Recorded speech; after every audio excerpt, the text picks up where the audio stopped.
is this? One can never watch enough television.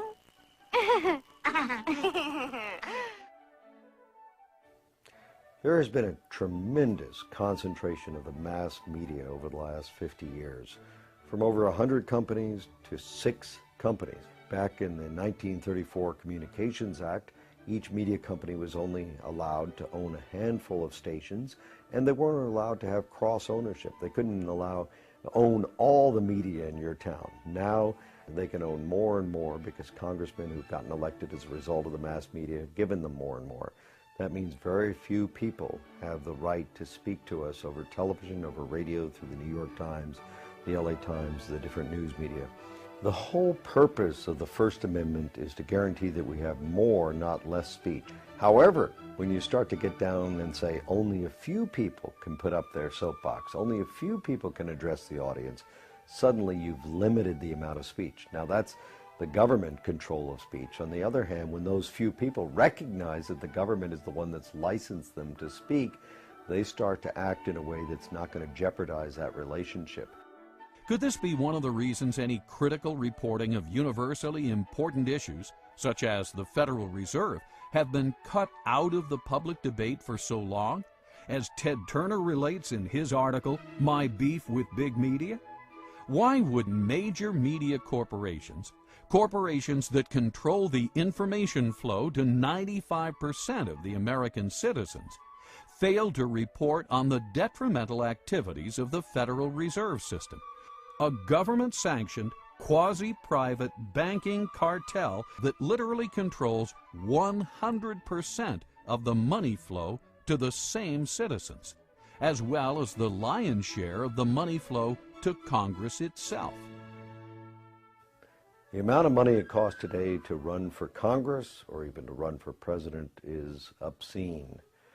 And most of that money goes into television commercials and spots and all of the mass media advertising that needs to be done to reach the 295 million Americans, a vast number of people. And when that person wins, if the media has supported him, naturally he wants to pay them back. He may not think of that consciously, but in appropriating licenses and expanding territories and allowing them to own more than one media outlet, that's exactly what happens. As a result, the number of media companies, as we said before, has concentrated in a few hands. And unfortunately, Congress and the media work together to present an image to the American people that does not always include every aspect of the truth.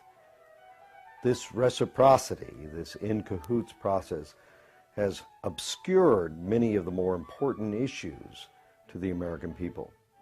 And there's no more important issue than the issue of fiat money. When you give men the power to create money out of nothing, you shouldn't be surprised if they turn around and create money out of nothing, because that's what they're supposed to do. Now, the underlying philosophy is that, well, we'll be very conservative about it.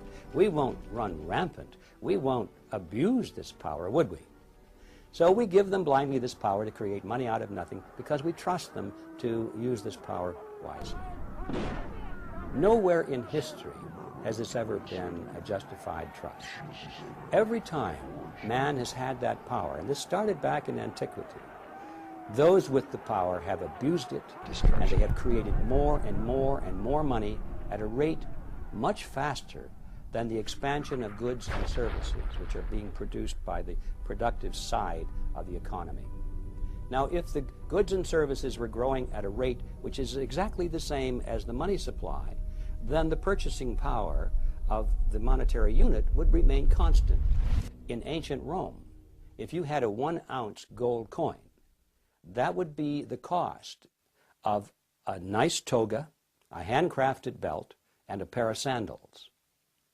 Today, thousands of years later, if you have a 1-ounce gold coin and you convert that into Federal Reserve notes, you can walk into a store and buy a nice suit, a handcrafted belt, and a pair of shoes.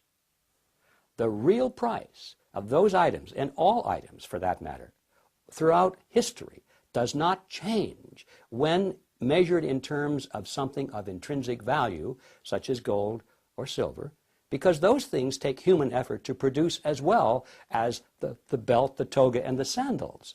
Both of them take human effort to produce, and that's why they maintain value with each other. But once you break that away, and you give men the power to expand the money supply without that discipline, they're going to expand the money supply faster than the increase in goods and services, and then you're going to have this difference in purchasing power. We call it inflation. Well, it's always politically popular to impose financial burdens on somebody else. It tends to be politically difficult to impose financial burdens on someone who's living alongside of you, because they tend to have votes and they tend to have representatives who will take their position. It's fairly easy to impose a financial burden on the future, because the future generation tends not to have any votes or representation at all in the present.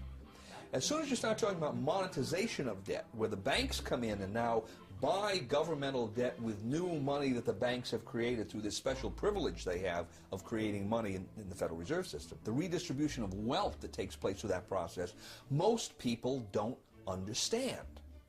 It happens through depreciation of currency, and the depreciation of currency usually leads to increases in prices, which the average person calls inflation. Inflation is really the increase in the money supply. The prices increase as a consequence of that. But the average person doesn't understand how this happens. And he's going to blame gold speculators in Switzerland. He's going to blame greedy unions. He's going to blame price gouging. He's going to blame everybody but Congress and the banking system. So it's easy politically, through monetization of debt, to expand borrowing beyond prudent levels. Now why is that tyrannous? Well, at a certain level, it's tyrannous. The definition of tyranny is the exercise of a power that no one should be allowed to exercise. Okay? And it's tyrannous because no one should be allowed to exercise a power that puts burdens on people that are not allowed an opportunity to be heard, an opportunity to vote, an opportunity to have some kind of a say. Right? Granted, to some extent, you're going to have to do that in the nature of government as long as you have borrowing, but beyond a certain point, it becomes tyrannous. And it's beyond that point that the present system allows our political structure to move too easily. How much, take for instance, how much is the purchasing power of Federal Reserve notes lost since World War II? About 90%. You think that hasn't had some consequence in terms of redistribution of wealth, in terms of the way the economy has developed? Of course it has. The average person doesn't see it. He can't follow the lines of cause and effect. But it's there, and his life is quite a bit different from what it would have been if that hadn't occurred. Purchasing power, monetization of debt, inflation.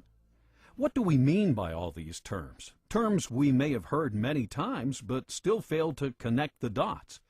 Are you confused? If so, you're not alone. Inflation, I think, is a bad word because really we think of inflation as rising prices. But in reality, what's happening, prices are not going up. It's that the value of the dollar or the monetary unit is going down. That's what's really happening if we understand the process. And it's a tax, therefore. Our lost purchasing power, what we have to pay more for a bag of groceries today than we did 5 years ago, comes out of our pocket, comes out of our earning capacity. That is value which we should have. But it's been taken from us through a process that we call inflation, but in reality it's a hidden tax. Inflation is the result of being able to create money out of nothing, and that is the power we have given to the Federal Reserve System. Therefore, we can say that the Federal Reserve System is the agency of a hidden tax called inflation. Since the early 1900s, almost no one talks about the country's banking system anymore. What happened? There was a shooting, then there was nothing. Yet our money, like water, is one of the most important commodities we have. More than that, the quality of our money affects the productivity of every man, woman, and company in America. As time goes